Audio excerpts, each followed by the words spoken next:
2 or 3 software engineers and maybe $120,000. But other industries are less innovative because government planners are all over them. To get a new drug to market costs on average $1 billion because there's so much of a regulatory burden on the drug companies. So Thiel now hopes to make money backing companies like this one that use technology to help businesses comply with insurance rules.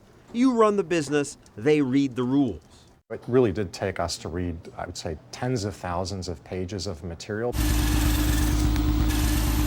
This Thiel-backed startup hopes to reduce drug development costs by allowing innovators to run science experiments from their home computers. 3 scientists with laptops in a garage could get together and could have an idea for a cure for cancer. But until that works, medical progress will be slow, says Thiel, because of government's endless obstacles. You would not be able to get a polio vaccine approved today.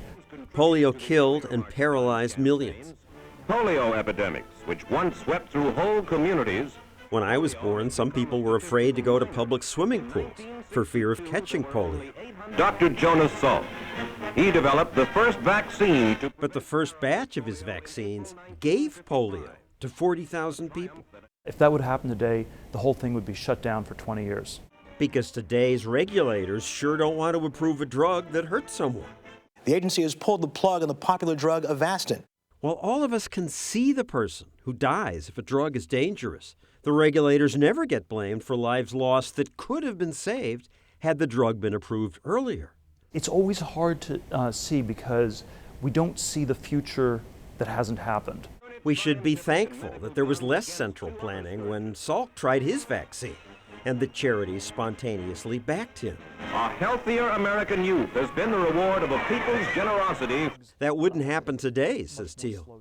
If the FDA was regulating the video game companies, you couldn't design a new video game.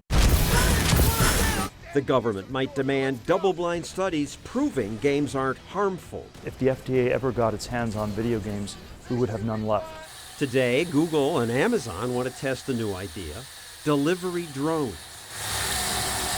But in the U.S., such testing is forbidden without government permission, and government rarely gives that permission. So Amazon and Google do their drone testing overseas, where a little more spontaneity is allowed. On a remote farm in Australia, the world's first delivery by a Google drone. America misses out on cool things because today America has so many rules that innovators spend less time innovating, more time trying to manipulate Washington. Internet companies now spend more on lobbying Washington than Wall Street, Hollywood, and defense contractors. Once you have these sort of politician CEOs take over, they often have to spend far more time appeasing regulators than thinking about what their business should be doing. Fortunately, internet entrepreneurs started innovating before the planners noticed. Silicon Valley is 1,500 square miles of the most fertile innovation ground on Earth. A place where people said, no government plan, no problem. I don't think it's an accident that the booming internet happened in the 2 metropolitan areas farthest from Washington. Seattle and Silicon Valley were lucky to be as far away as they were. You have a society in which people can create and invent and trade and build and grow and develop new products. It's an amazing thing.